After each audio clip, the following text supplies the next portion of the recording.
Les entretiens du sol sont inutiles lorsque la disponibilité en eau est élevée, comme ici.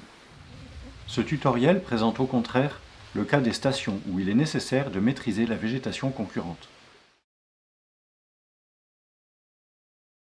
Ça a été planté fin avril. Auparavant, le terrain avait été bien travaillé, il était propre. Depuis, nous avons passé un premier coup de disque. Et vous voyez qu'au bout d'un mois, on a des kénopodes qui sont déjà de plus d'1 mètre vert, des paniques qui sont à peu près à la même hauteur. L'impact d'une telle végétation sur le plan, c'est un effet de concurrence en termes de disponibilité de l'eau pour que l'arbre puisse s'installer et bien raciner la première année. Et de mon point de vue, le nombre de mètres cubes qu'on va obtenir au bout de 15 ou 18 ans dépend de la réussite et de l'homogénéité de la reprise de la première année. Alors c'est une jeune plantation qui n'a pas été entretenue, donc aucun entretien après la plantation. On arrive fin juillet où il y a beaucoup d'herbes et beaucoup de concurrence. Donc la première incidence sur les plants, c'est avant la mortalité, c'est des descentes de cime. Donc une descente de cime, donc c'est le dessèchement de la partie supérieure du plant.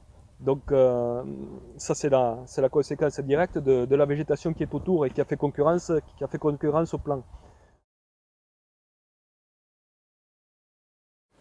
Les premières années, à mon avis, c'était indispensable de le faire au cover crop. Les 3 premières années, nous réalisons 2 passages de disques 2 fois croisés, voilà, pour justement limiter la concurrence de l'herbe vis-à-vis de nos jeunes plants. Après, ici, sur cette peuplerée, on a planté entre les souches. Donc les souches ne sont pas encore pourries.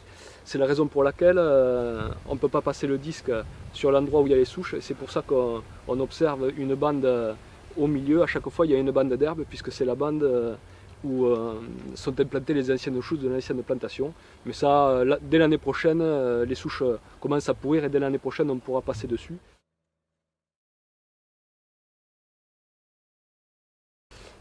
On essaie de faire ça au milieu du printemps, c'est-à-dire au mois de mai, et de refaire la même opération 1 mois et demi après.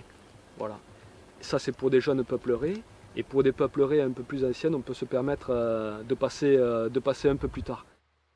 Faire un disquage sur des peupleraies au mois d'août, ça n'apporte absolument rien, puisque au mois d'août, si on fait un entretien sur des jeunes plantations au mois d'août, il y aura de fortes chances que les arbres n'aient déjà pas supporté la concurrence des herbes, donc déjà les arbres seront peut-être déjà morts. Et sur des peupleraies plus âgées, faire un passage à cette période-là, ce n'est juste que de faire des coûts supplémentaires, mais qui n'apportent rien pour la populiculture et pour les arbres. Et pour l'environnement, c'est inutile en plus. Les arbres sont plantés à 7 mètres sur 7 de distance. Et nous utilisons un disque qui fait 3,50 m, donc le passage se fait en 2 coups de disque. Donc en deux coups de disque, personnellement, en fonction de la grandeur de la parcelle et de la géométrie de la parcelle, si ça peut se faire rapidement sans trop de recoins, on fait en 45 minutes on fait 1 hectare. Sur un passage, donc si on le croise, il faut mettre 1 heure et demie pour faire 1 hectare.